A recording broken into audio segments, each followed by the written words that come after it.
ఈరోజు ఏప్రిల్ 23వ తేదీ గురువారం. బంగారం ధరలు ఎలా ఉన్నాయో చూద్దాం.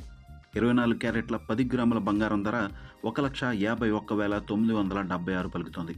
22 క్యారెట్ల 10 గ్రాముల బంగారం ధర 1,41,079 రూపాయల వద్ద ఉంది. పసిడి ధరలు నిన్నటితో పోల్చి చూస్తే నేడు భారీగా తగ్గినట్టు గమనించవచ్చు. పసిడి ధరలు మార్కెట్లో గడిచిన కొంతకాలంగా గమనించినట్లయితే స్థిరంగా ఉన్నాయని చెప్పవచ్చు. ఈ ఏడాది ప్రారంభం నుంచి గమనించినట్లయితే బంగారం ధరలు ఆల్ టైమ్ రికార్డ్ స్థాయి నుంచి తగ్గుతూ వచ్చాయి. జనవరి 28వ తేదీ బంగారం ధర 10 గ్రాములకు గాను 1,83,000 రూపాయల వద్ద ఆల్ టైమ్ రికార్డును నమోదు చేసింది. అక్కడి నుండి బంగారం ధర తగ్గినట్లు చూడవచ్చు. బంగారం ధరలు ఎక్కువగా అంతర్జాతీయ మార్కెట్లపై ఆధారపడి ఉంటాయి. సురక్షితమైన పెట్టుబడిగా బంగారాన్ని భావించి అందులో ఎక్కువగా పెట్టుబడి పెట్టేందుకు ఆసక్తి చూపిస్తూ ఉంటారు. బంగారాన్ని రిటర్న్స్ ఇచ్చే సాధనం కన్నా ఉన్న డబ్బును సురక్షితంగా దాచుకునేందుకు ఉపయోగించే సాధనంగానే భావిస్తారు. అందుకే ప్రపంచవ్యాప్తంగా ఏవైనా భౌగోళిక రాజకీయ ఉద్రిక్తతలు ఏర్పడినప్పుడు బంగారంలో ఇన్వెస్ట్ చేసేందుకు ఇన్వెస్టర్లు ఆసక్తి చూపిస్తుంటారు.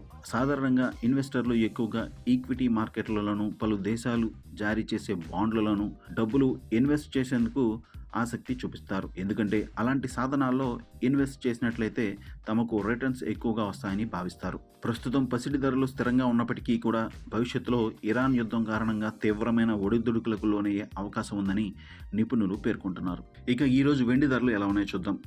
1 కేజీ వెండి ధర 2,46,765 పలుకుతుంది. నిన్నటితో పోల్చి చూస్తే వెండి ధర భారీగా తగ్గినట్లు చెప్పవచ్చు. వెండి ధర ఆల్ టైమ్ రికార్డ్ స్థాయి అయిన 4,25,000 రూపాయల నుంచి ప్రస్తుతం సుమారు 40% తగ్గి 2,40,000 రూపాయల నుంచి 2,50,000 రూపాయల మధ్యలో గడిచిన కొన్ని వారాలుగా ట్రేడ్ అవుతుంది. అంటే సిల్వర్ మార్కెట్ స్థిరంగా ట్రేడ్ అవుతుందని చెప్పొచ్చు.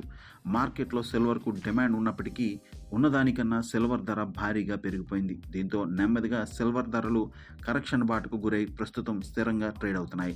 సిల్వర్ ధరలను ఎక్కువగా అంతర్జాతీయ అంశాలు ప్రభావితం చేస్తున్నప్పటికీ బంగారం తరహాలోనే సిల్వర్లో కూడా పెట్టుబడి పెట్టేందుకు ఇన్వెస్టర్లు ఆసక్తి చూపిస్తున్నారు. అయితే సిల్వర్ అనేది ఎక్కువగా ఇండస్ట్రియల్ ఉపయోగాలకు కూడా ఉపయోగించే లోహం కనుక సిల్వర్లో వాడకం పెరిగే కొద్దీ సిల్వర్ ధర కూడా పెరుగుతుంది. కానీ ఇన్వెస్టర్లు బంగారం తరహాలోనే సిల్వర్ను కూడా ఒక సురక్షితమైన పెట్టుబడి సాధనంగా భావించి పెద్ద మొత్తంలో పెట్టుబడులు పెట్టడం వల్లనే సిల్వర్లో అసాధారణమైన పెరుగుదల ఆ తర్వాత అసాధారణమైన తగ్గుదల కనిపించాయని నిపుణులు పేర్కొంటున్నారు.